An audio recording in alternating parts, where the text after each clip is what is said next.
Ini kita akan mengecek lampu LH ini 4U.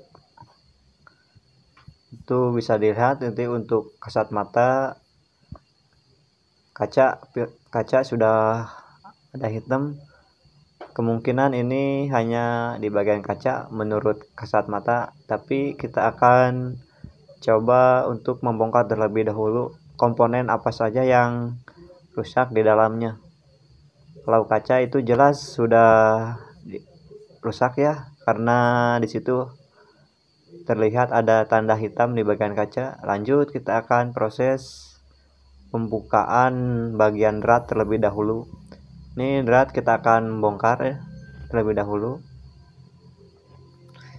Bagian drat sudah selesai. Lanjut kita melakukan proses ke tahap selanjutnya. Jadi untuk kerusakan lampu LH ini sangat sederhana ya. Jadi secara kasat mata langsung bisa terlihat kalau di bagian kaca itu satu untuk kerusakannya hanya di bagian kaca. Tapi untuk lebih lanjut kita akan bongkar terlebih dahulu, lalu cek secara fisik. Ini casing sudah terbuka, tinggal sekarang untuk membuka kabel kaca atau jumper ke mesin LHE. Ini kita akan bongkar terlebih dahulu ini atau buka di bagian jumper ini sudah selesai.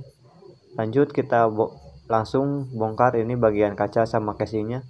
Kebetulan itu sudah goyang, jadi tidak susah untuk membongkarnya. Lanjut kita cek secara fisik. Kita bersihkan terlebih dahulu untuk mengecek fisik. Untuk komponen tidak ada yang short, hanya di bagian baterian atau solderan itu agak sudah renggang ya. Bisa dilihat itu ada kondisi renggang di bagian solderan. Tapi kita akan mengecek terlebih dahulu. Dan kita akan kasih supply di input 220. Itu bisa dilihat itu untuk solderan pada ngambang-ngambang. Ini mesin keadaan normal, tidak ada kendala. Yang kendala hanya di bagian solderannya saja. Jadi kita akan menyolder ulang di bagian mesin LHE ini. Ini kita kasih plug amtek terlebih dahulu untuk mempermudah penyolderan dan supaya penyolderan lebih rapi menggunakan ini. Dan sisa-sisa tinol pun hanya bisa menempel dengan baik, tidak belepotan. Jadi kerusakan di lampu LHE ini hanya di bagian kaca, itu yang pertama. Dan yang kedua itu solderan pada ngambang-ngambang. Lanjut kita akan solder ulang. Jadi di sini hanya dua kerusakan yang terjadi di lampu LHE ini. Ini biasanya kerusakan yang mayoritas ya atau lumrah di lampu LHE ini di bagian kaca. Dan untuk di bagian solderannya juga, kalau kita mengganti kaca kita harus solder ulang ya, supaya dia terkena panas pun tidak goyang-goyang lagi dan kuat. Ini kita akan bersihkan terlebih dahulu untuk sisa bekas plug amtek atau solderan tadi. Sekarang kita akan mencoba memasang, namun karena stok di sini tidak ada, saya menggunakan kaca yang berbeda jenis. Ini kendalanya hanya di bagian posisi di bagian casing tuh bisa dilihat. Itu kan 4U. Ini kaca tribennya atau kaca spiral. Ini kita harus membobok atau bikin lubang terlebih dahulu ini. Ini pembikinan lubang sudah selesai. Lanjut kita akan memasukkan bagian kaca ke casing yang sudah kita siapkan tadi.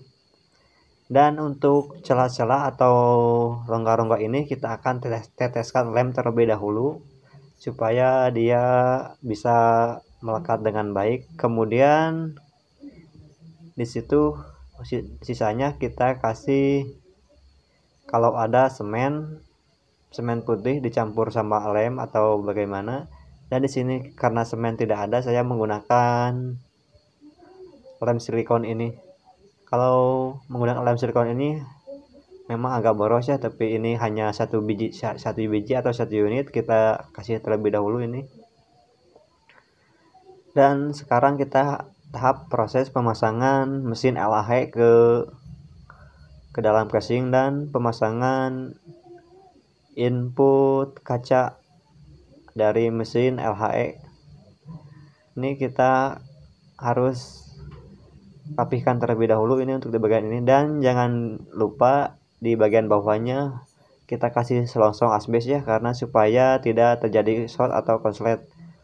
Kita sekarang tahap pengencangan atau pemasangan input bagian kaca.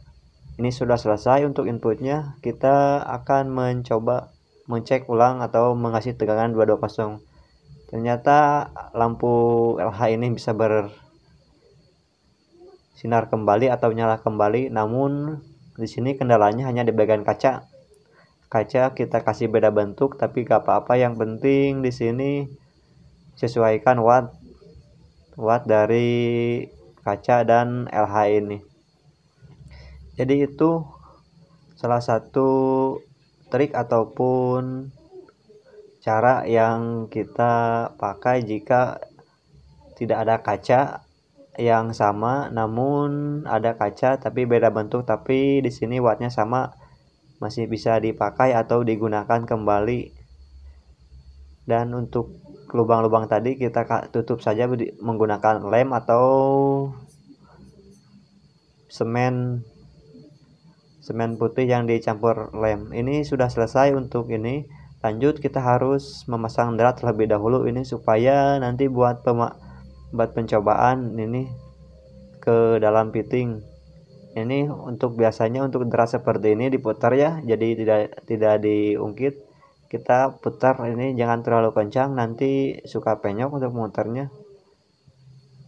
Secukupnya saja untuk mengencangkan ini. Dan jangan lupa kita kasih lem, bukan lem tapi penitik drat di bagian ini. Ini karena tadi itunya patah ya, kita kasih lem tetes terlebih dahulu supaya dia bisa rapat. Dan selanjutnya kita harus cek bagian drat ini apakah bisa normal atau tidak. Ternyata drat ini bisa normal. Itu jadi untuk